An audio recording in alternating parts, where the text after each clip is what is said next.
Hi, welcome to സബ rentals. ഇന്ന് ഞാൻ നിങ്ങൾക്ക് കുറെ ചെയിൻസ് ആണ് കാണാൻ, ചെയിനുകളാണ്. അപ്പൊ അത് നമുക്ക് സാധാരണ യൂസ് ചെയ്യാൻ പറ്റിയ കുറെ ചെയിനുകൾ, കുറച്ച് നല്ല ഭംഗിയുള്ള ചെയിൻ ഞാൻ കാണിച്ചു തരാം. ഇത് നമുക്ക് വരുന്നത് ഒരു ലോങ് ചെയിൻ ആണ്. ഭയങ്കര ലോങ് അല്ല, നമുക്ക് ഒരു സൈഡിൽ ഒരു ബോൾ ടൈപ്പ് സ്റ്റോൺ വെച്ചിട്ടുള്ള ബോൾ ടൈപ്പ്. തമിഴ്നാട്ടിലൊക്കെ അവര് താലിയിൽ ഇടാനൊക്കെ യൂസ് ചെയ്യാറുണ്ട്, അല്ലാതെ യൂസ് ചെയ്യാം. ഇവിടെ ഇപ്പൊ നമുക്ക് ഇതാ ഈ കൊളുത്തിൽ ഒരു ലോക്കറ്റ് ഇട്ടാ സൈഡിൽ ഇങ്ങനെ പെൻഡന്റ് പോലെ, പെൻഡന്റ് അല്ല ബോൾ പോലെ കാണും. ഇവിടെ ഒരു പെൻഡന്റ് ഇട്ടാൽ മതി, അങ്ങനെ യൂസ് ചെയ്യാം. അല്ലെങ്കിൽ ഒന്നും ഇല്ലെങ്കിൽ വെറുതെ ജസ്റ്റ് ഇങ്ങനെ ഇട്ടാലും നല്ല ഭംഗിയാണ്. ലോക്കറ്റ് ഒന്നും ഇല്ലാതെ യൂസ് ചെയ്യാൻ പറ്റിയ നല്ലൊരു ചെയിനാണ്.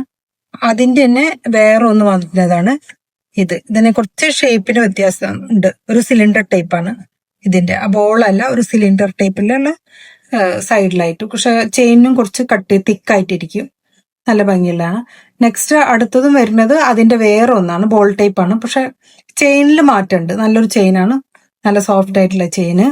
അതിന്റെ തന്നെ വേറെ വരുന്ന റൂബിയിൽ വരുന്നതാണിത്.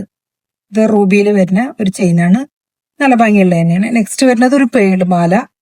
ഇങ്ങനെ ഇതിലുള്ളത് ഞാൻ കാണിച്ചു തരാമെന്ന് മാത്രം കേട്ടോ.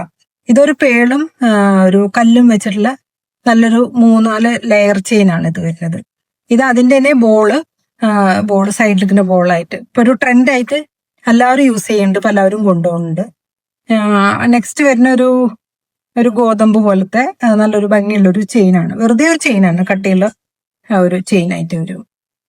നെക്സ്റ്റ് അതിന്റെ തന്നെ ഇവര് കുറെ ചെയിനുകൾ തന്നെയാണ്. നെക്സ്റ്റ് അതിന്റെ തന്നെ കല്ലില് വരുന്ന നിറയെ കല്ലായിട്ടുള്ള 2-3 ലെയേഴ്സ് ആയിട്ടുള്ള 3-4 ലെയർ ഉണ്ട്, 4 ലെയറിൽ വന്ന ചെയിൻ. അങ്ങനെയാണ് ഇതിന്റെ ഒരു മൊത്തം. ജസ്റ്റ് ഒന്ന് കാണിച്ചെന്നു മാത്രം, നല്ലൊരു ഭംഗിയുള്ളതാണ്.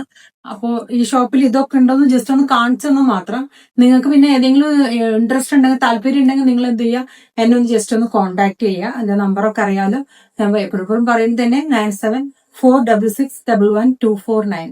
ബൈ.